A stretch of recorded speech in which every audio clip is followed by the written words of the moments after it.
പെറ്റതള്ളയേക്കാൾ നമ്മെ ഉറ്റു സ്നേഹിക്കുന്ന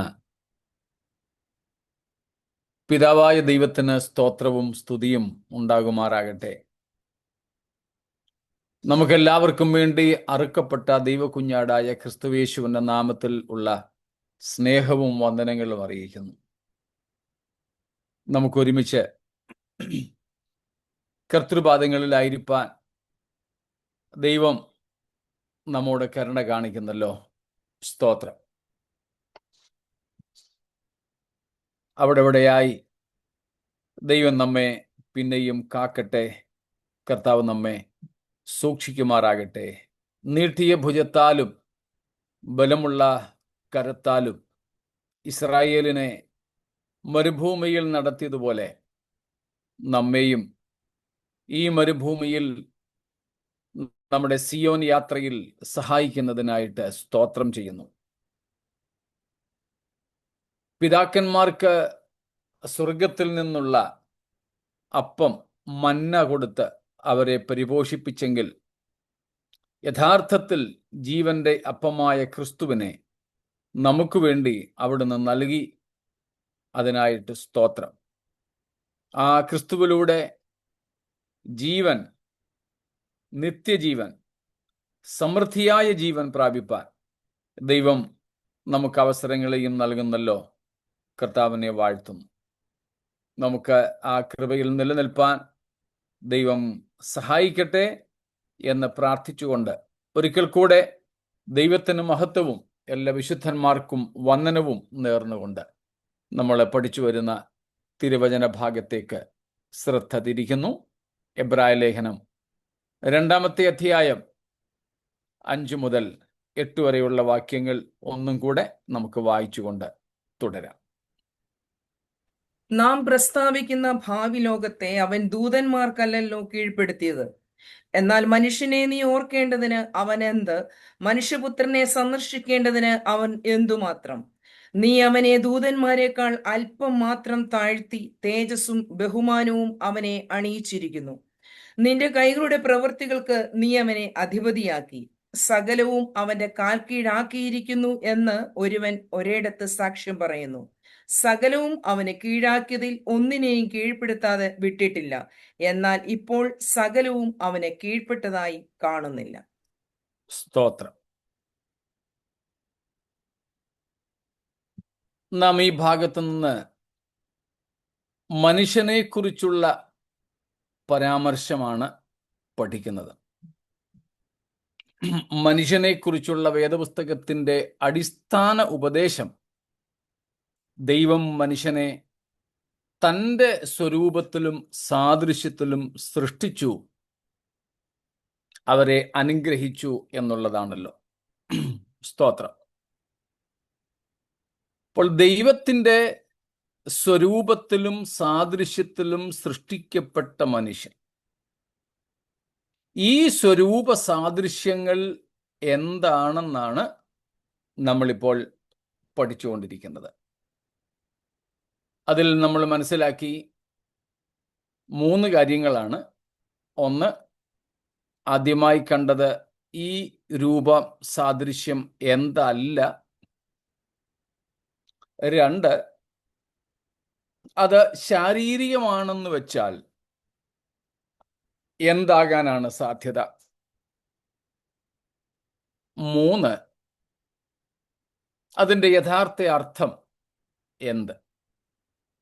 ഒടുവിലത്തേതിൽ നമ്മൾ 2 കാര്യം അല്ലേ, അത് 3? 2. ഓക്കെ, 2 കാര്യങ്ങൾ നമ്മൾ കണ്ടു.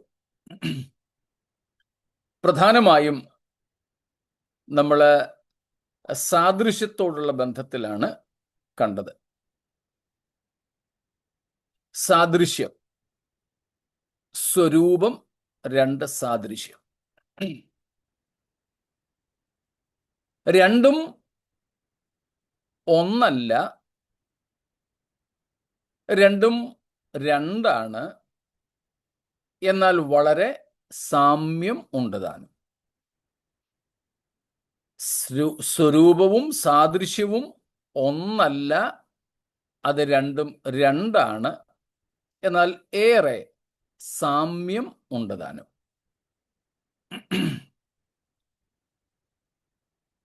ഇപ്പൊ നമ്മള് സാദൃശ്യം എന്നതാണ് ഇന്നലെ ഒടുവിലായിട്ട് ചിന്തിച്ചത്. ദ ഇമേജ്,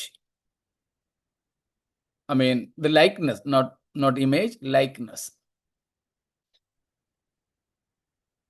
ആ ലൈക്ക്നെസ് പറയുന്നത് പോലെ തന്നെ ലൈക്ക്നെസ്, അതുപോലെ.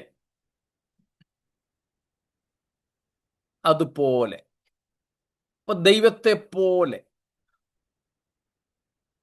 ദൈവത്തിന്റെ അതേ അവസ്ഥ അല്ലെങ്കിൽ രൂപം, അതിൽ എങ്ങനെയൊക്കെ എന്നാണ് നമ്മൾ കണ്ടത്. അതിൽ ഒന്നാമത് ഇന്നലെ നമ്മൾ കണ്ടത്, ദൈവം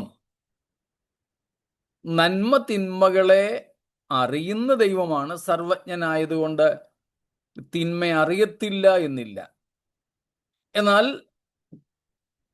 അവിടെ ദൈവത്തിന് തിന്മ അറിയില്ല എന്ന് പറയുന്നതിനർത്ഥം, നമ്മൾ യേശുക്രിസ്തുവിനെ കുറിച്ച് അങ്ങനെയാണ് വായിക്കുന്നത്. 2 കൊരിന്ത്യർ 5:21 വാക്യത്തിൽ, പാപം അറിയാത്തവനെ, ഹി ന്യൂ നോ സിൻ, പാപം അറിയാത്തവൻ. അപ്പോൾ യേശുക്രിസ്തു പാപം അറിയാത്തവൻ എന്ന് പറഞ്ഞാൽ അർത്ഥം പാപത്തെ കുറിച്ചറിയാത്തവൻ എന്നല്ല. സർവജ്ഞാനിയായ ദൈവത്തിന് പാപത്തെക്കുറിച്ച്, അശുദ്ധിയെക്കുറിച്ച്, തിന്മയെക്കുറിച്ചൊക്കെ അറിയാം. എന്നാൽ പാപം അറിയാത്തവനെന്ന് യേശുവിനെ പറ്റി പറഞ്ഞിരിക്കുന്നതിനർത്ഥം നോ എക്സ്പീരിയൻഷ്യൽ നോളജ്, അനുഭവജ്ഞാനം, പാപം ചെയ്ത് ആസ്വദിച്ച് അറിഞ്ഞവനല്ല യേശു എന്ന അർത്ഥമാണ് അവിടെ. അപ്പോൾ നമ്മൾ ജ്ഞാനമെന്നത് അല്ലെങ്കിൽ അറിവ് എന്നതിനെ ആ രണ്ടർത്ഥങ്ങളിൽ പഠിച്ചിട്ടുണ്ടല്ലോ. എക്സ്പീരിയൻഷ്യൽ നോളജ് എന്നും റിലേഷണൽ നോളജ് എന്നും. പരസ്പര ബന്ധത്താലുള്ള അറിവ് എന്നും അനുഭവത്താലുള്ള അറിവ് എന്നും ഈ അറിവ് അല്ലെങ്കിൽ ജ്ഞാനം എന്നതിനുണ്ട്. അപ്പോൾ യേശുക്രിസ്തു പാപം അറിയാത്തവൻ. Jesus is the one who knew no sin as per 2 Corinthians 5:21. That means he has not tasted sin. He has no experience of tasting sin by committing it. അപ്പോൾ പാപം ചെയ്ത് രുചിച്ച് പാപത്തെ അറിയാത്തവൻ. ആ നിലയിൽ ദൈവം പാപത്തെ അറിയാത്തവനാണ്. എന്നാൽ സർവജ്ഞാനിയായ ദൈവത്തിന് ഇവയെക്കുറിച്ചെല്ലാം ബോധ്യമുണ്ട്. He has knowledge about sin and evil and everything negative and unclean. അങ്ങനെ പാപം അറിയാത്ത ദൈവം മനുഷ്യനെ തൻ്റെ സാദൃശ്യത്തിൽ സൃഷ്ടിച്ചു എന്നത് നാം മനസ്സിലാക്കി. മനുഷ്യനെയും എങ്ങനെ തന്നെയായിരുന്നു ദൈവം സൃഷ്ടിച്ചത്? തിന്മ അറിയാത്തവനായി.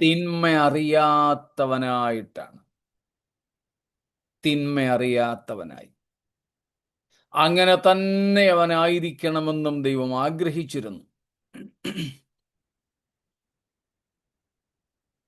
അപ്പോ തിന്മ അറിയാത്ത ഒരു ആളത്വം മനുഷ്യനിൽ ദൈവം വച്ചിരുന്നത് ദൈവസാദൃശ്യമായി നമുക്ക് മനസ്സിലാക്കാം. സാത്താനും ഹവ്വായ്ക്ക് വാഗ്ദത്തം കൊടുത്തതും അത് തന്നെയായിരുന്നു. നിന്നെ ദൈവത്തെ പോലെയാക്കാം. ഏത് വിഷയത്തിൽ? നന്മതിന്മകളെ തിരിച്ചറിയുന്ന വിഷയത്തിൽ. ആ അർത്ഥത്തിൽ നമ്മൾ കണ്ടു, മനുഷ്യൻ പാപം ചെയ്തതോടുകൂടെ അവനിൽ ദൈവം വിക്ഷേപിച്ചിരുന്ന ആ ദൈവ സാദൃശ്യത്തിന് മങ്ങലുണ്ടായി, കോട്ടമുണ്ടായി. രണ്ടാമതായിട്ട് നമ്മൾ കണ്ടു, ആത്മാവായ ദൈവം, ഗാഡ് ഹു ഈസ് സ്പിരിറ്റ്, ആത്മാവായ ദൈവം മനുഷ്യനെ തൻ്റെ സ്വരൂപത്തിലും സാദൃശ്യത്തിലും സൃഷ്ടിച്ചു എന്ന് വന്നപ്പോൾ, സ്തോത്രം, മനുഷ്യനിലും തൻ്റെ ആത്മാവിനെ, അല്ലെങ്കിൽ തൻ്റേതുപോലെ ഒരാത്മാവിനെ ആക്കി. സ്തോത്രം. നാം മനുഷ്യർക്ക് മാത്രമാണ് ആത്മാവുള്ളതെന്ന് ഇന്നലെ കണ്ടു. മറ്റൊരു സൃഷ്ടിയിലും ഈ ആത്മാവ് ഇല്ല. നമ്മൾ സാധാരണ പറയാറുള്ളത് പോലെ, എത്ര വിലപിടിപ്പുള്ള സെൽഫോൺ ഹാൻഡ്സെറ്റ് ആയാലും, എത്ര കവറേജുള്ള നെറ്റ്വർക്കിൻ്റെ ടവറേൽ കയറിയിരുന്നാൽ പോലും ഇതിനകത്ത് സിം കാർഡ് ഇല്ലെങ്കിൽ ഇതും അതും തമ്മിൽ, ടവറും ഈ സെൽഫോണും അല്ലെങ്കിൽ ഈ ഹാൻഡ്സെറ്റും തമ്മിൽ ബന്ധമുണ്ടാകില്ല, കണക്ഷൻ ഉണ്ടാവില്ല. ഇതുപോലെ മനുഷ്യൻ, നമ്മുടെ ശരീരവും നമ്മുടെ എല്ലാ കാര്യങ്ങളും ഒരു ഹാൻഡ്സെറ്റ് പോലെയാണ്, ഒരു മൊബൈൽ ഹാൻഡ്സെറ്റ് പോലെ, ഒരു മൊബൈൽ ഫോൺ പോലെ. ദൈവം ടവർ പോലെ. ദൈവവും ഈ മനുഷ്യനും തമ്മിൽ ബന്ധമുണ്ടാകണമെങ്കിൽ ആത്മാവ് എന്ന സിം കാർഡ് മനുഷ്യനിൽ ഉണ്ടായേ പറ്റൂ. ഈ ലോകത്തിലുള്ള മനുഷ്യൻ ഒഴികെ സകല ജീവജാലങ്ങളും, സകല ജന്തു പക്ഷി മൃഗാദികൾ, മനുഷ്യനൊഴികെയുള്ള മുഴുവൻ കാര്യങ്ങളെയും എടുത്താലും അവയിൽ ഒന്നിലും ഈ ആത്മാവ് എന്ന സിം കാർഡ് ഇല്ലാത്തത് കൊണ്ട് ദൈവം എന്ന ടവറുമായി ബന്ധപ്പെടുവാൻ കഴിയത്തില്ല.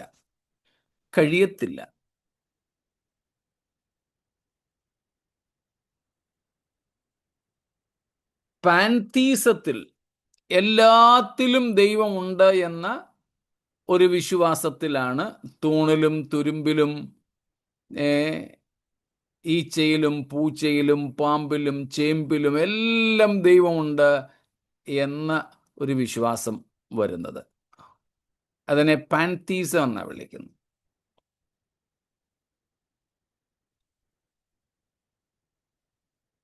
എന്നാൽ വേദപുസ്തകം വിശ്വസിക്കുന്ന നാം തിരിച്ചറിയുന്നു, മനുഷ്യനിൽ മാത്രമേ ആത്മാവുള്ളൂ. കാരണം മനുഷ്യനെ മാത്രമേ ദൈവം തൻ്റെ സാദൃശ്യത്തിൽ സൃഷ്ടിച്ചിട്ടുള്ളൂ. ആ സാദൃശ്യം മനുഷ്യനിൽ മാത്രം കാണപ്പെടുന്ന ആത്മാവ് എന്ന പ്രതിഭാസമാണ് എന്നൊരവസ്ഥയാണ്. എന്നാൽ മനുഷ്യൻ പാപം ചെയ്തതോടുകൂടെ ഈ ദൈവസാദൃശ്യവും സാരമായി ബാധിതമായി. എങ്ങനെയെന്ന് നമുക്കറിയാം. പാപം ചെയ്ത മനുഷ്യന്റെ ആത്മാവ് മൃതാവസ്ഥയിലേക്ക് മാറ്റപ്പെട്ടു.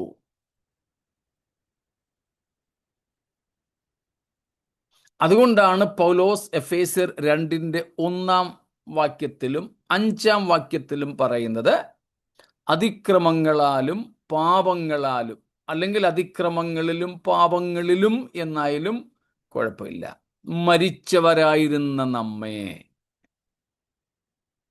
നമ്മൾ അതുകൊണ്ട് ആ പാട്ട് പാടുന്നത്, മരിച്ചവനായി കിടന്നോരിടത്തു നിന്നും.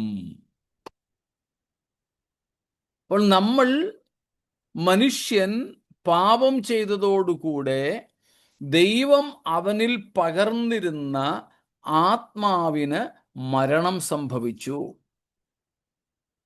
മരണം എന്നത് ഒരു അവസ്ഥയാണെന്ന് നമ്മൾ അറിയുന്നുണ്ട്. Death is a state of being separate from God, the very source of life. ജീവന്റെ ഉറവയായ ദൈവത്തിൽ നിന്നും അകന്നു കഴിയുന്ന അല്ലെങ്കിൽ അകലപ്പെടുന്ന അവസ്ഥയുടെ പേരാണ് മരണം. സ്തോത്രം. നമ്മൾ കണ്ടിട്ടുണ്ട് മരണത്തിന്റെ വിവിധ അവസ്ഥകളെക്കുറിച്ച്. ഇപ്പോൾ നമ്മൾ പഠിക്കുന്ന രീതിയിൽ മരണം 3 വിധം ഉണ്ടെന്ന് നമുക്കറിയാം. ആത്മമരണം അല്ലെങ്കിൽ ആത്മീക മരണം, അല്ലെങ്കിൽ ആത്മാവിൻ്റെ മരണം. 2 ശാരീരിക മരണം. 3 നിത്യമരണം.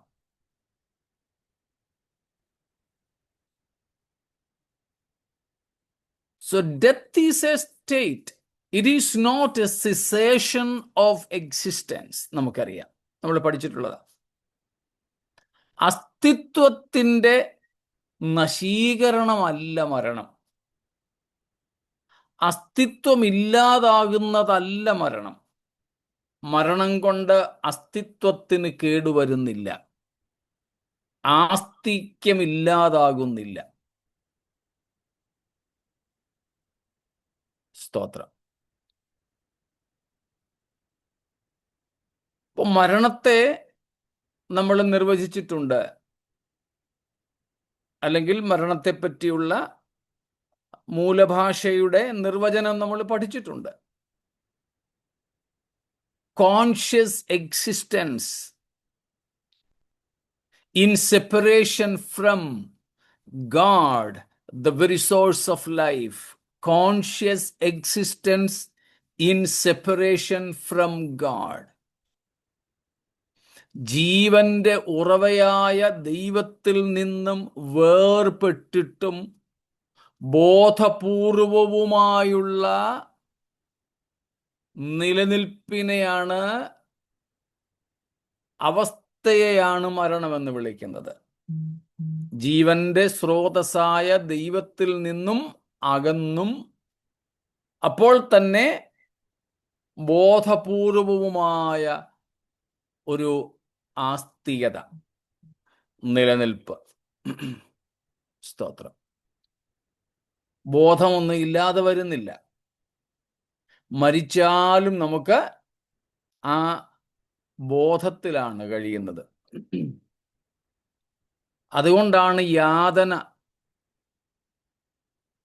രുചിച്ചറിയാൻ സാധിക്കുക. വേദന, നിരാശ, ശാരീരിക വേദന എല്ലാം അനുഭവിപ്പാൻ കഴിയുന്നത് ഈ മരിച്ചുപോയവരും ശാരീരിക മരണം സംഭവിച്ചവരും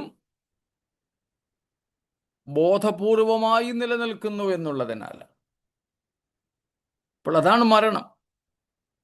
അതുകൊണ്ട് ആത്മാവ് ദൈവത്തിൽ നിന്നും വേർപെട്ട് കഴിയുന്ന അവസ്ഥയാണ് മരണമെന്ന് വിളിക്കുന്നത്. ആ ആത്മീക മരണം മനുഷ്യൻ ജീവിച്ചിരിക്കെ തന്നെ സംഭവിക്കുന്നു. നമ്മൾ വായിച്ചിട്ടുള്ളതാണെങ്കിലും എഫേസ്യ ലേഖനം 4:18 വാക്യമാണ്. എന്നാൽ 17 കൂടെ ചേർത്ത് വായിച്ചോട്ടോ. Ephesians 4, it's verse 18, but that begins from 17 and 18, please.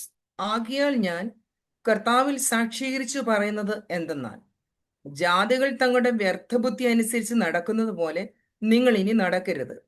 അവർ അന്ധബുദ്ധികളായി അജ്ഞാന നിമിത്തം, ഹൃദയകാഠിന്യ നിമിത്തം തന്നെ ദൈവത്തിന്റെ ജീവനിൽ നിന്ന് അകന്ന് മനം തഴമ്പിച്ചു പോയവർ ആകയാൽ അത്യാഗ്രഹത്തോടെ സകല അശുദ്ധിയും പ്രവർത്തിപ്പാൻ ദുഷ്കാമത്തിന് തങ്ങളെ തന്നെ ഏൽപ്പിച്ചിരിക്കുന്നു. പൗലോസ് പിന്നെ തുടങ്ങിയാൽ എങ്ങും നിർത്തത്തില്ലല്ലോ. അങ്ങനെ അങ്ങ് പോവുക. നമുക്ക് വേണ്ടത് അതിനിടയ്ക്കത്തെ ഒരു ചെറിയ വാചകമേ ഉള്ളൂ തൽക്കാലം.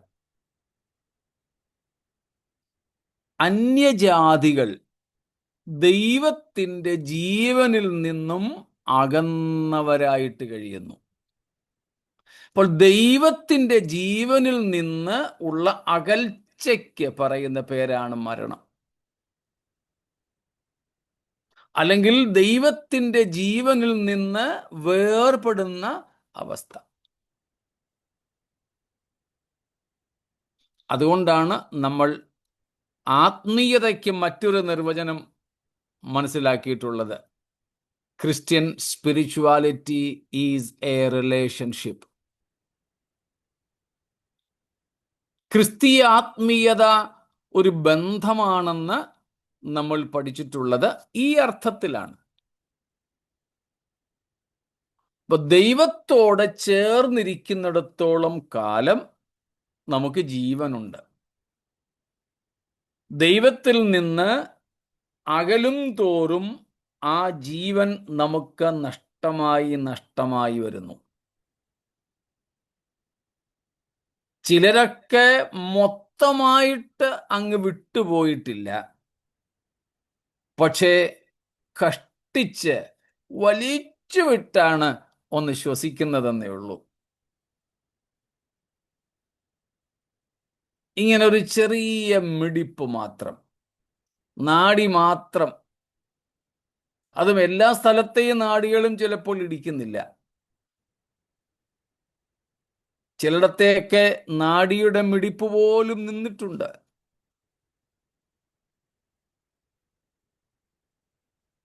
അപ്പം ദൈവം തൻ്റെ സാദൃശ്യത്തിൽ മനുഷ്യനെ സൃഷ്ടിച്ചതിൻ്റെ രണ്ടാമത്തെ അർത്ഥമാണ് നമ്മൾ കണ്ടത്. ആത്മാവായ ദൈവം നമ്മെ ആത്മാവുള്ളവരായി സൃഷ്ടിച്ചു. സ്തോത്രം. മനുഷ്യനെ നിലത്തെ പൊടി കൊണ്ടുണ്ടാക്കിയിട്ട് അവൻ്റെ മൂക്കിൽ ജീവശ്വാസം ഊതിയപ്പോൾ ഈ രണ്ട് ഘടകങ്ങൾ മനുഷ്യനിലേക്ക് സന്നിവേശിപ്പിക്കപ്പെട്ടു. പ്രത്യേകിച്ച് അവൻ്റെ ആത്മാവിനെ അവനിലേക്ക് ആവസിക്കുമാറാക്കിയപ്പോൾ അവിടെ ഉളവായി വന്ന ഒരു മൂന്നാമത്തെ ഘടകമാണ് ജീവൻ അഥവാ പ്രാണൻ എന്നുള്ളത്. സ്തോത്രം.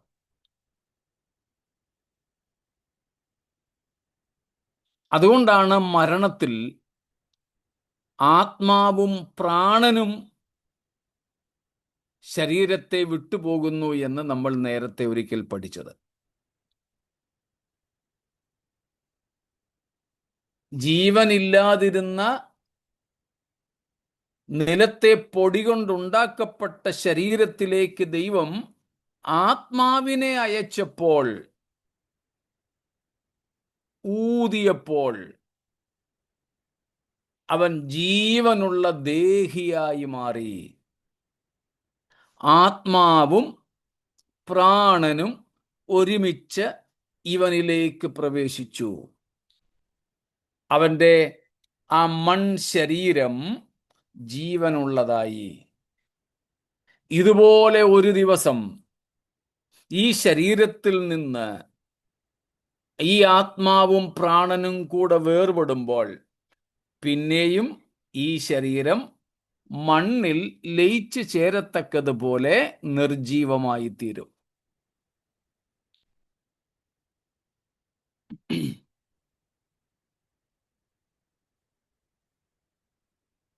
അപ്പോൾ ദൈവ സാദൃശ്യത്തിൻ്റെ രണ്ടാമത്തെ അർത്ഥമായിരുന്നു ആത്മാവായ ദൈവം മനുഷ്യനെ ആത്മാവുള്ളവനായി, ആത്മദേഹിയായി സൃഷ്ടിച്ചു.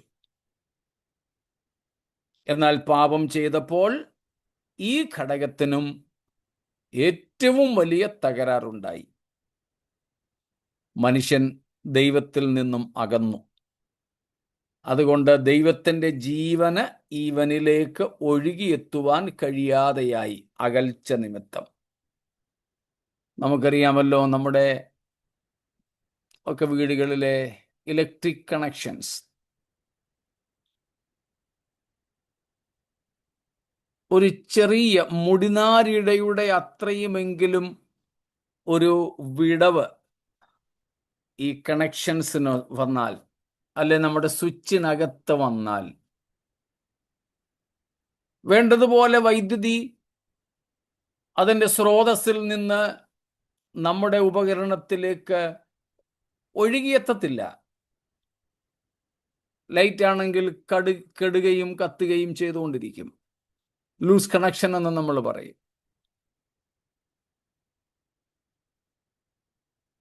അപ്പോൾ ഒരു ചെറിയ മുടിനാരിഴയുടെ എങ്കിലും അകൽച്ച ഉണ്ടായാൽ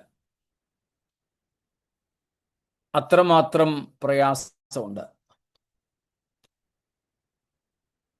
നമ്മളൊക്കെ ചിലപ്പോൾ വീഴുകയോ എവിടെയെങ്കിലും മുട്ടുകയോ ഒക്കെ ചെയ്ത് ചെറിയ ഫ്രാക്ചർ, അസ്ഥിയൊന്നും ഒടിയുന്നില്ല, നമ്മളതിന് പറയും ഒരു എന്താ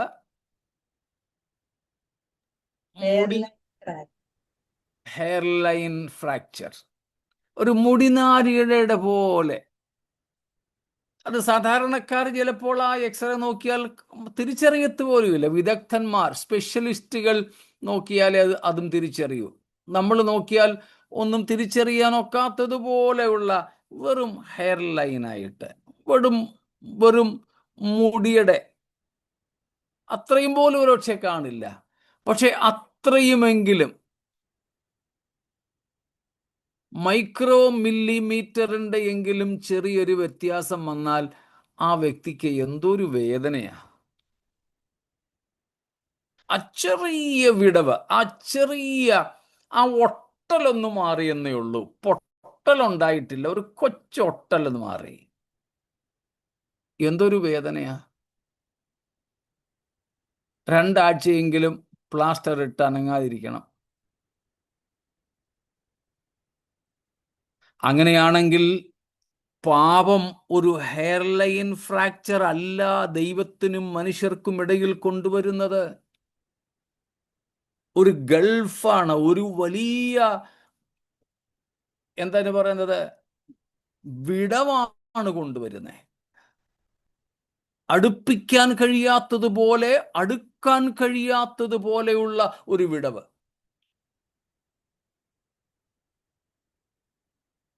അത് നിമിത്തം മനുഷ്യൻ മൃതാവസ്ഥയിലായി, അതിക്രമങ്ങളിലും പാപങ്ങളിലും മരിച്ചു കിടന്നു. പാപം മനുഷ്യന്റെ മേൽ വാഴ്ച നടത്തിക്കൊണ്ടിരുന്നു. ദൈവത്തിൻ്റെ സാദൃശ്യത്തിന് മങ്ങലേറ്റു.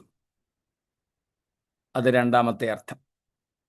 മൂന്നാമത്തേത്, ദൈവസാദൃശ്യത്തിൻ്റെ ഒരു പോലെ, ദൈവത്തെ പോലെ. ഏത് വിഷയത്തിൽ? മൂന്നാമത്തെ കാര്യം, നമ്മുടെ ദൈവത്തിൻ്റെ ആളത്വം പോലെ. Just as the personality of our God, He created man in His own image as 3 in 1. നമ്മുടെ ദൈവത്തിൻ്റെ ആളത്വം ത്രിയേകത്വമാണ്. ഏക ദൈവത്വത്തിൽ 3 വ്യക്തികൾ. നമ്മൾ 2 ദിവസം മുമ്പും അതേ സംബന്ധിച്ച് വിശദീകരിച്ചല്ലോ.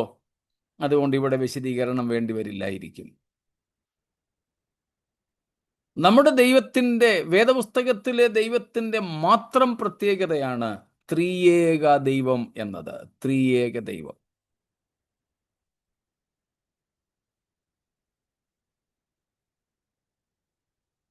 അപ്പൊ നമ്മുടെ ദൈവം ത്രിയേകനായിരിക്കുന്നത് പോലെ മനുഷ്യനെ ദൈവത്തിൻ്റെ സാദൃശ്യത്തിൽ സൃഷ്ടിച്ചു എന്ന് വരുമ്പോൾ നമ്മിലും മൂന്ന് ഘടകങ്ങളെ ഒരുമിച്ച് ചേർത്ത് വെച്ച് സൃഷ്ടിച്ചു എന്ന് ചിന്തിക്കുന്നത് വളരെ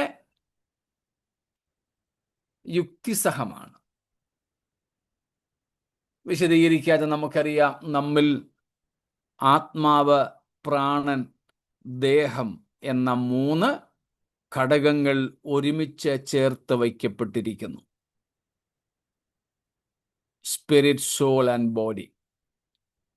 ത്രിയേകനായ ദൈവം നമ്മെ സൃഷ്ടിച്ചപ്പോഴും അങ്ങനെ മൂന്ന് എൻഡോമെന്റ്സ് ഉള്ളവരായി, മൂന്ന് ഘടകങ്ങൾ ഉള്ളവരായി നമ്മെ സൃഷ്ടിച്ചു. സകല മനുഷ്യനിലും ഈ മൂന്ന് ഘടകങ്ങളും അടങ്ങിയിരിക്കുന്നു. സ്തോത്രം. വേദപുസ്തകത്തിൽ ചിലയിടത്തൊക്കെ ദേഹിയെയും ആത്മാവിനെയും ഒരുപോലെ പറയുന്നുണ്ട്. അതുകൊണ്ട് ചില വേദപഠിതാക്കളൊക്കെ രണ്ട് ഘടകങ്ങൾ മാത്രമേ മനുഷ്യനിലുള്ളൂ, ശരീരവും ദേഹി അല്ലെങ്കിൽ ആത്മാവ് എന്ന നിലയിൽ പഠിപ്പിക്കുന്നുമുണ്ട്.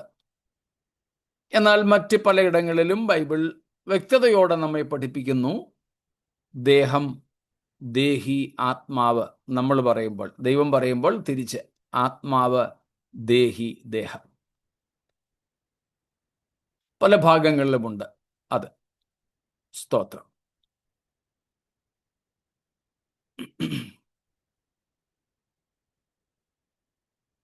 അപ്പോൾ ആ ഘടകങ്ങൾ ദൈവം മനുഷ്യനിലേക്ക് നൽകിയ ദൈവീക അംശമാണ്, ദൈവീക സാദൃശ്യമാണ്. പെട്ടെന്ന് നമുക്കത് നിമിത്തം ദൈവത്തെ മനസ്സിലാക്കാനും സാധിക്കും. നമുക്കറിയാം, ശരീരം കൊണ്ട് അല്ലെങ്കിൽ ദേഹം കൊണ്ട് നമുക്ക് പരിസരബോധമുണ്ടാകുമ്പോൾ, ദേഹി കൊണ്ട് നമുക്ക് സ്വയബോധമുണ്ടാകുന്നു. ആത്മാവ് കൊണ്ട് ദൈവബോധം നമുക്കുണ്ടാകുന്നു. By body, we come in connection with the circumstances we are living in. Circumstantial conscience. By soul, we get self-conscious. Self-conscious. Consciousness. And by spirit, we become God conscious. So by spirit, God consciousness, by soul, self-consciousness, and by the body, the circumstantial consciousness.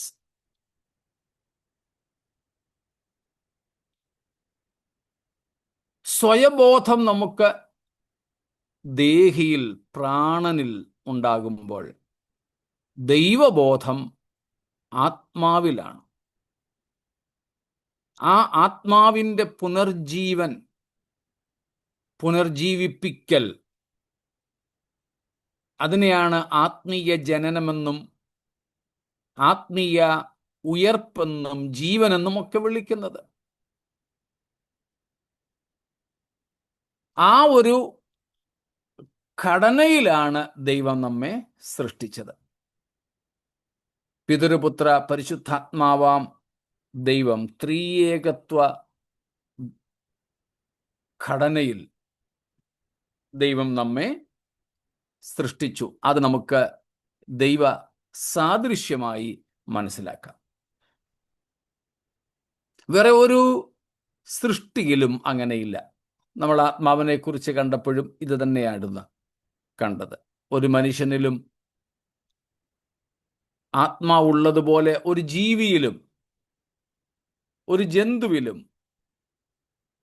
പ്രാണനുള്ള അല്ലെ ജീവനുള്ള വേറെ ഒരു സൃഷ്ടിയിലും മനുഷ്യനിലേതുപോലെ ആത്മാവിനെ ആക്കിയിട്ടില്ല. അതുകൊണ്ട് അവയൊന്നും തന്നെ ഘടനയിൽ ദൈവത്തെ പോലെയല്ല. നമ്മൾ ഘടനയിൽ ദൈവത്തെ പോലെയാണ്. ആ ഘടന, ആ സ്ട്രക്ചർ എന്ന് പറയുന്നത് ഈ ട്രയൂൺ സ്ട്രക്ചറാണ്.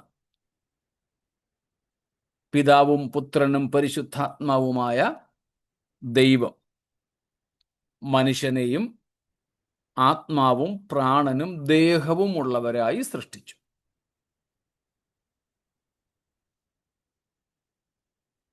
സ്തോത്രം.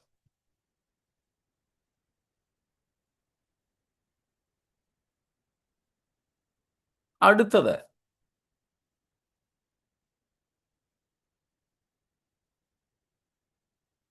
God who is moral in nature created man as a moral being. That means the moral virtues in man is also the part of image of God.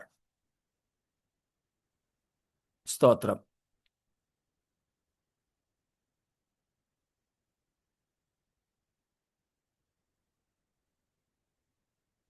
നല്ല ചോദ്യം. ഞാൻ പ്രതീക്ഷിച്ചിരുന്ന ചോദ്യമാണ്. ശലോമോൻ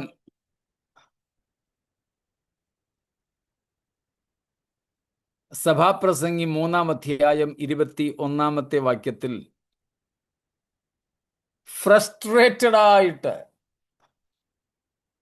കൺഫ്യൂസ്ഡ് ആയിട്ട് ചോദിക്കുന്നൊരു ചോദ്യമുണ്ട്. ഒന്ന് വായിച്ചാട്ടെ പ്ലീസ്.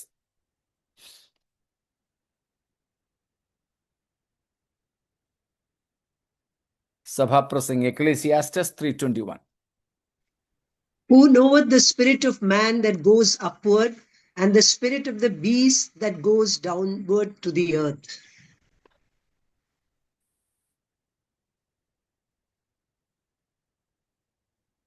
ശലോമോൻ ചോദിച്ച ആശയക്കുഴപ്പമുണ്ടാക്കുന്ന ഒരു ചോദ്യം. ആർക്കറിയാം? മനുഷ്യന്റെ ആത്മാവ് മേപ്പോട്ടാണോ പോന്നെ? മൃഗങ്ങളുടെ ആത്മാവ് താഴോട്ടാണോ പോന്നെ?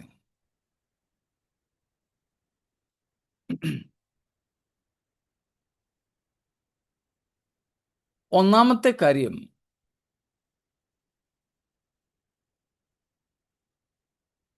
ശലോമോൻ സഭാപ്രസംഗി എഴുതുമ്പോൾ അതിൻ്റെ അവസാന ഭാഗങ്ങളിലേക്ക് വരുമ്പോൾ മാത്രമാണ് തൻ്റെ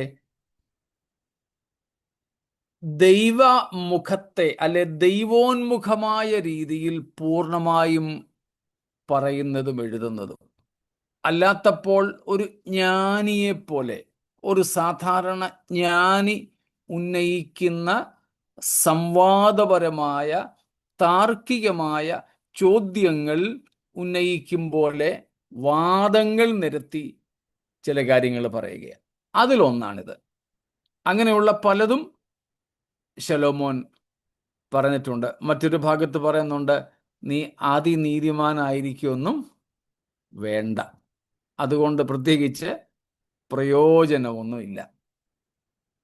എന്നാൽ അതെല്ലാം ആ രണ്ട് തലങ്ങളിൽ നിന്നുകൊണ്ട് ഒരു സംവാദകൻ എന്ന നിലയിൽ അവതരിപ്പിച്ച ശേഷം ഏറ്റവും ഒടുവിലേക്ക് വരുമ്പോഴാണ് പറയുന്നത്, സകലത്തിൻ്റെയും സാരം ഏറ്റവും ഒടുവിലത്തെ 2 വാക്യങ്ങളിൽ പറയുകയാണ്. സകലത്തിൻ്റെയും സാരം കേൾക്കുക, ദൈവത്തെ ഭയപ്പെട്ട് അവന്റെ കൽപ്പനകളെ പ്രമാണിച്ചു കൊള്ളുക, അതാകുന്നു സകല മനുഷ്യർക്കും വേണ്ടത്. കാരണം പറയുന്നുണ്ട്, ദൈവം നല്ലതും തീയതുമായ സകല പ്രവൃത്തിയും സകല രഹസ്യങ്ങളുമായി ന്യായവിസ്താരത്തിലേക്ക് വരുത്തുമല്ലോ. സ്തോത്രം. അവിടെ സംവാദകൻ മാറി, ഉപദേശകനായി താൻ മാറി. അപ്പോൾ ആ സംവാദക തലത്തിൽ നിന്നുകൊണ്ട് ഒരു സാധാരണ മനുഷ്യനെ പോലെ, താർക്കികനെ പോലെ ശലോമോൻ പറയുന്ന ഒരു കാര്യമാണ് അവിടെ മനുഷ്യന്റെ ആത്മാവ് മുകളിലേക്കും മൃഗത്തിന്റെ ആത്മാവ് താഴേക്കുമാണോ പോകുന്നത്? ആർക്കറിയാം?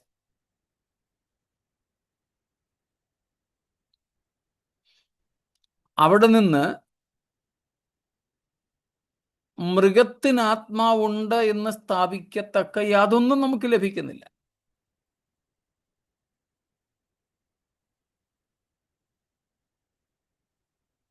അതുകൊണ്ടാണ് നമ്മൾ പറയുന്നത്, വേദപുസ്തകത്തിൽ ദൈവം പറഞ്ഞ വാക്കുകളുണ്ട്, സാത്താൻ പറഞ്ഞ വാക്കുകളുണ്ട്, മനുഷ്യര് പറഞ്ഞ വാക്കുകളുണ്ട്, മനുഷ്യര് തന്നെ ദൈവാത്മപ്രേരിതരായി പറഞ്ഞ വാക്കുകളുണ്ട്, പ്രേരിതരായി പറഞ്ഞ വാക്കുകളുണ്ട്. അവകളെ തിരിച്ചറിഞ്ഞ് മാത്രമേ നമുക്ക് വ്യാഖ്യാനിക്കാനും മനസ്സിലാക്കാനും അനുസരിക്കാനും സാധിക്കൂ. അക്കൂട്ടത്തിലുള്ള ഒന്നാണിത്.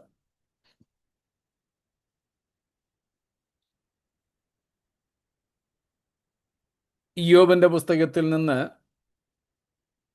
ഇയ്യോബിന്റെ 3+1 സ്നേഹിതന്മാർ, 3 പേര് പ്രായമുള്ളവരും ഒരാൾ ചെറുപ്പക്കാരനും. ഏറ്റവും ഒടുവിൽ ആ ചെറുപ്പക്കാരെ സംസാരിക്കുന്നത്.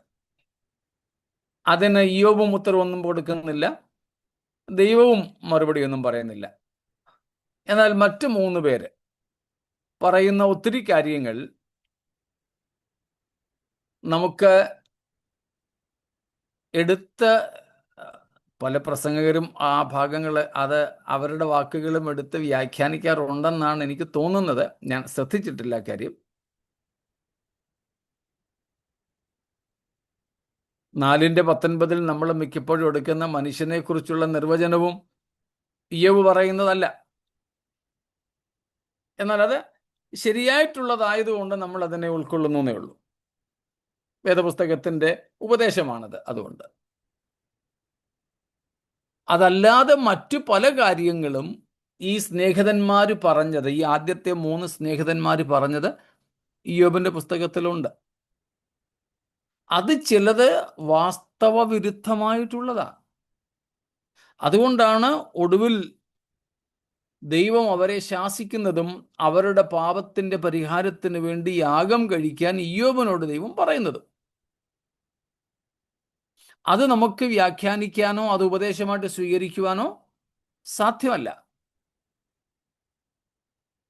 എന്നതുപോലെ ശലോമോൻ സഭാപ്രസംഗിയിൽ പറഞ്ഞ കുറേയേറെ കാര്യങ്ങൾ ഇതുപോലെ ഉള്ളത് നമുക്ക് വേദപുസ്തകത്തിന്റെ ഉപദേശമായി സ്വീകരിക്കുവാൻ കഴിയാത്തതാണ്.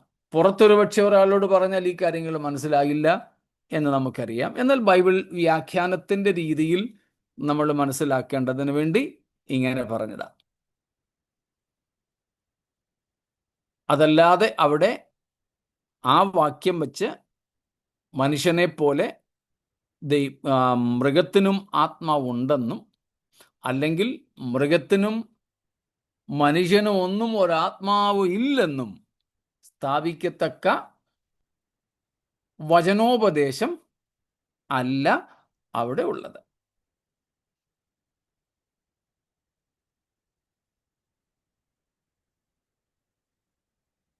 മറ്റെന്തെങ്കിലും?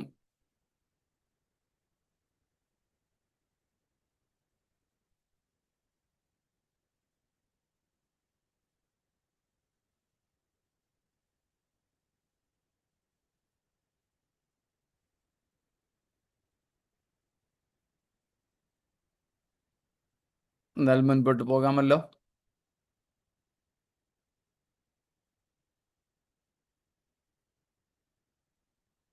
Yeah, we are coming to that.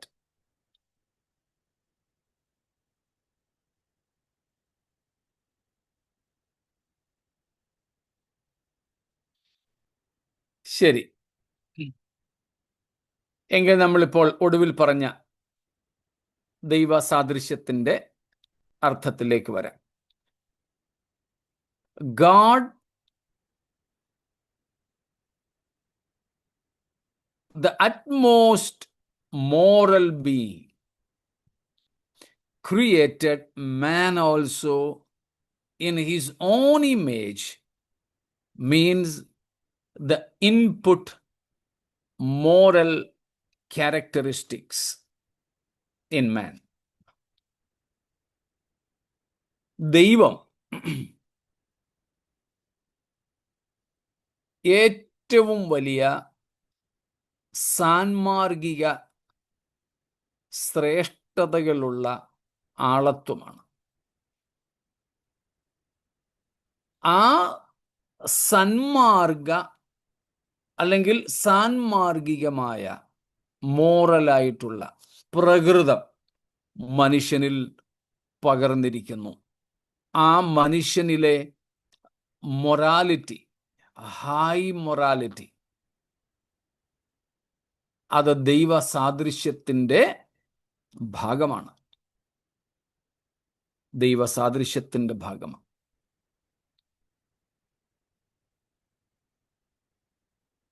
മനുഷ്യനിൽ പൊതുവെ നമുക്കത് കാണാം. ആ സാൻമാർഗികത, ആ നൈതികത നമുക്ക് മനുഷ്യനിലല്ലാതെ മറ്റേതെങ്കിലും സൃഷ്ടികളിൽ കാണാൻ സാധിക്കുന്നുണ്ടോ?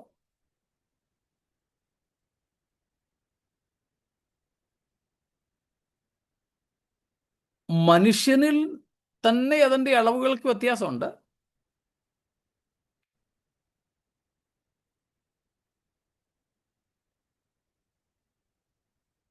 അപ്പം മനുഷ്യനിൽ ദൈവം പകർന്നിരിക്കുന്ന ദൈവ സാദൃശ്യത്തിൻ്റെ സ്വാധീനം തന്നെയാണ് മനുഷ്യനിലെ സാൻമാർഗികമായ തിരിച്ചറിവും സ്വഭാവവും. The moral nature in man is part and participle of this divine image in us.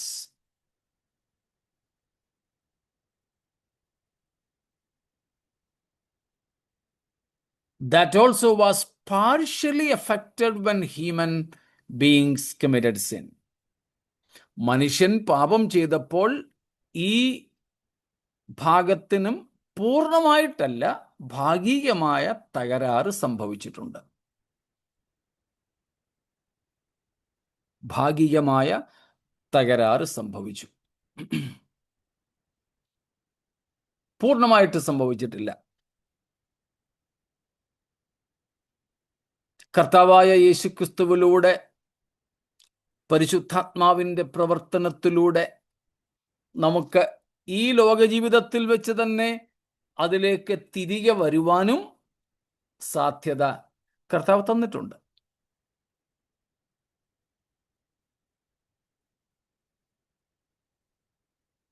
ഇതിനോട് ചേർത്ത് വെച്ച് തന്നെ മൊറാലിറ്റിയോട് വളരെ ചേർന്ന് നിൽക്കുന്ന മറ്റൊരു കാര്യമാണ്, God is the most holy God. And therefore, when God created man in his own image, God made man in holiness, with even a desire for holiness. ഇപ്പം മൊറാലിറ്റിയും ഇതും കൂടെ ഒരുമിച്ച് ചേർത്ത് നമുക്ക് വയ്ക്കാം. അതുകൊണ്ട് അടുപ്പിച്ചത് പറഞ്ഞത്. ബൈബിളിലെ ദൈവം പരിശുദ്ധനാണ്. ആ പരിശുദ്ധനായ ദൈവം മനുഷ്യനെ തൻ്റെ സാദൃശ്യത്തിൽ സൃഷ്ടിച്ചപ്പോൾ ദൈവത്തിൻ്റെ പരിശുദ്ധി അല്ലെങ്കിൽ മനുഷ്യനെ വിശുദ്ധനായിട്ട് സൃഷ്ടിച്ചു.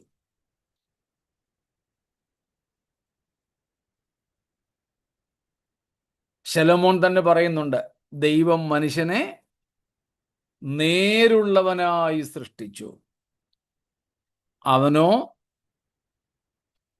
സൂത്രങ്ങളെ കണ്ടു. ദ്രോഹ സൂത്രങ്ങളെ കണ്ടുപിടിച്ചിരിക്കുന്നു. അപ്പോൾ God had created man in perfect holiness.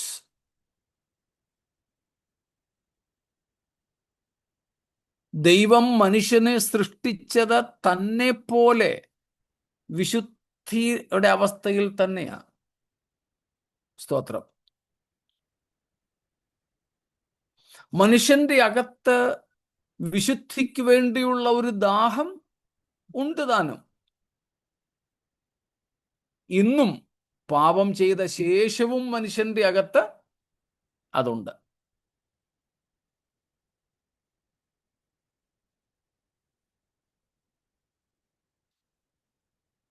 മനുഷ്യൻ ദൂതന്മാര് പാപം ചെയ്ത് കഴിഞ്ഞപ്പം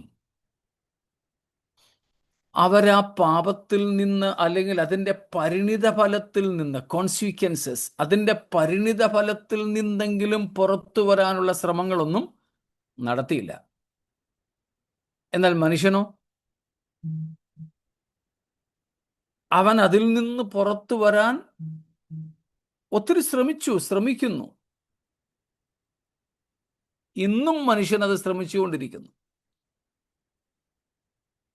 ലോക മതങ്ങൾ തന്നെ അതിനുള്ള അടയാളമാണ്. മനുഷ്യൻ ദൈവത്തെ കണ്ടെത്താനും ദൈവത്തെ പ്രാപിക്കുവാനും പാപമോചനം പ്രാപിക്കുവാനും മോക്ഷപ്രാപ്തി നേടാനും ഒക്കെ മനുഷ്യന്റെ ശ്രമങ്ങൾ, വൃഥാശ്രമങ്ങളുടെ ഒരു തെളിവാണല്ലോ ലോകമതങ്ങൾ. എത്രയോ എത്രയോ മതങ്ങൾ. മനുഷ്യരോരോന്നും ഓരോ വഴികൾ തിരഞ്ഞെടുക്കുകയാണ്. എന്തിനു വേണ്ടിയാ? ദൈവത്തെ കാണാൻ, ദൈവത്തെ നേടാൻ, മോക്ഷം നേടാൻ. രക്ഷ എന്ന് ഞാൻ പറയുന്നില്ല, മോക്ഷം നേടാൻ. ഇപ്പൊ മനുഷ്യന്റെ അകത്ത് ആ ഒരു ഭാഗമുണ്ട്. അത് സാൻമാർഗികതയുടെയും വിശുദ്ധിയുടെയും കൂടെ ഭാഗമാണ്. അതെല്ലാം ആത്മാവും ഇതുമായിട്ട് ബന്ധപ്പെട്ട് കിടക്കുന്ന. അതുകൊണ്ടാ ചിലതുപോലെ തന്നെ നമുക്ക് തോന്നുന്നത്.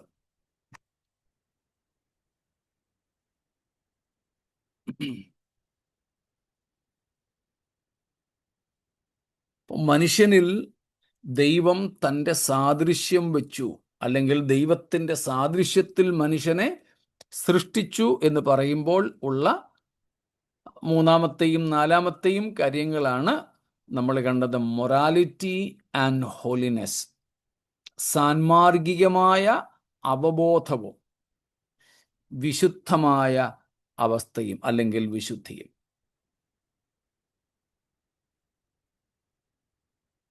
ഇവയ്ക്ക് രണ്ടിനും പാപം നിമിത്തം കേട് സംഭവിച്ചു എങ്കിലും പൂർണ്ണമായും അത് നഷ്ടപ്പെട്ടിട്ടില്ല. യേശുക്രിസ്തുവിലൂടെ ഈ ലോക ജീവിതത്തിൽ വെച്ച് തന്നെ അത് ഭാഗികമായി നമുക്ക് തിരികെ അതിനെ നേരെയാക്കി എടുക്കുവാനും സാധിക്കുന്നു. സ്തോത്രം.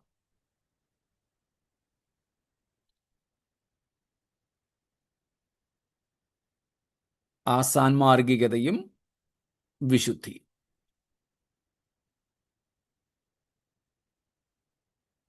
എന്തെങ്കിലും ചോദ്യങ്ങളുണ്ടോ ഇത്രയും കാര്യങ്ങളിൽ?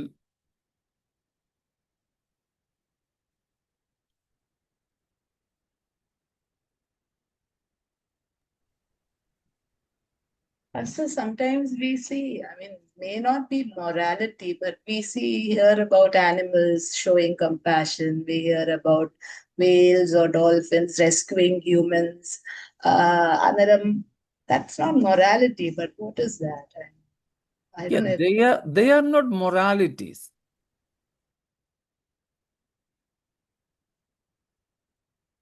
അതും അവരിലുള്ള മനസ്സിന്റെ, അല്ലെങ്കിൽ it's a result or a proof or manifestation of their mind, their intellect. അവയുടെ ബുദ്ധിശക്തിയുടെയൊക്കെ ഒരു പ്രദർശനമാണത്. പ്രത്യേകിച്ച് വളരെയധികം ബുദ്ധിയുള്ള, വർഗസ്നേഹമുള്ള ജീവികളുണ്ട്. ഒരു നല്ല ഉദാഹരണമാണ് ഈവൻ വൈൽഡ് എലിഫൻസ്. ആനകളിൽ അത് വളരെ കൂടുതലാണ്.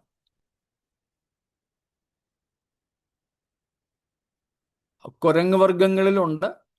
എന്നാൽ അതിനേക്കാളൊക്കെ വളരെ ഈ നിലയിൽ ഉള്ളത് ആനകളിലാണ്. ഈവൻ വൈൽഡായിട്ടുള്ള കാട്ടിൽ ജീവിക്കുന്ന മൃഗങ്ങളിൽ പോലും അതുണ്ട്. അവരുടെ ബുദ്ധിശക്തിയുടെ ഭാഗമാണത്.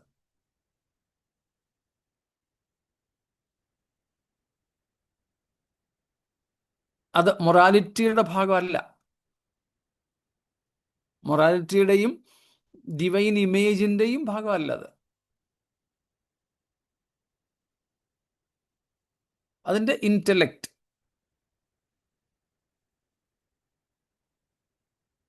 പിന്നെ ഭൂമിയിലുള്ള മറ്റ് ഡൊമസ്റ്റിക്കേറ്റഡ് ആയിട്ടുള്ള വളർത്തുമൃഗങ്ങളിൽ മനുഷ്യനിൽ നിന്നും പഠിച്ച ചിലതും അവയിലുണ്ട്.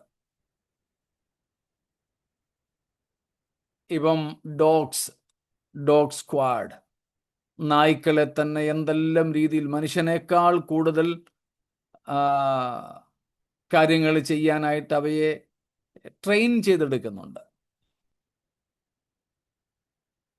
കടയിൽ പോയി സാധനം മേടിച്ചുകൊണ്ട് വരുന്ന, മീൻ മേടിച്ചുകൊണ്ട് വരുന്ന പട്ടികൾ വരെ നാട്ടിലുണ്ട്.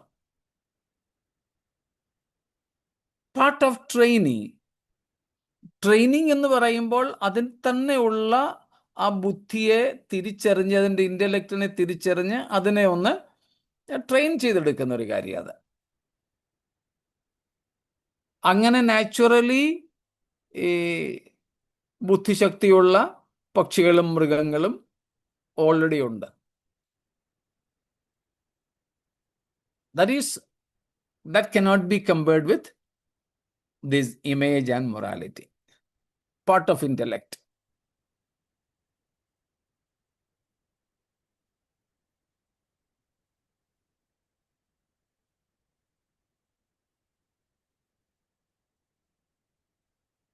മറ്റ് ഒന്നുമില്ലെന്ന് കരുതുന്നു.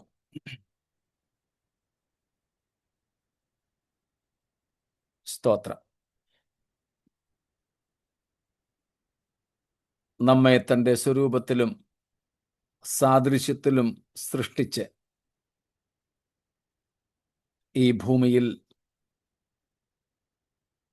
കർത്താവിൻ്റെ പ്രതിനിധികളായി അവനെ പ്രതിനിധാനം ചെയ്യുവാനാക്കി വെച്ചിരിക്കുന്ന ദൈവത്തെ സ്തുതിക്കുകയും വാഴ്ത്തുകയും ചെയ്യുന്നു. ആദാമിലൂടെ നമുക്ക് നഷ്ടപ്പെട്ടതിനെ അനേകം മടങ്ങായി തിരികെ തരുവാൻ ഒടുക്കത്തെ ആദാമായി നമ്മുടെ കർത്താവായ യേശുവിനെ നമുക്കെല്ലാവർക്കും വേണ്ടി അയച്ചു തന്ന പിതാവിനെ സ്തുതിക്കുകയാണ്. നമ്മൾ പഠിച്ചിട്ടുള്ളതുപോലെ we gain more in Christ than we lose in Adam. ആദാമിൽ നഷ്ടപ്പെട്ടതിനേക്കാൾ ഒത്തിരി മടങ്ങായി യേശുക്രിസ്തുവിൽ മടക്കി തരുവാൻ ദൈവത്തിന് പ്രസാദമായി. സ്തോത്രം. അതുകൊണ്ട് ആദാമിൻ്റെ വീഴ്ചയിൽ നമ്മൾ നിരാശപ്പെടേണ്ടതില്ല. നമുക്ക് സംഭവിച്ച അല്ലെങ്കിൽ നമുക്കിന്ന് നേരിട്ടിരിക്കുന്ന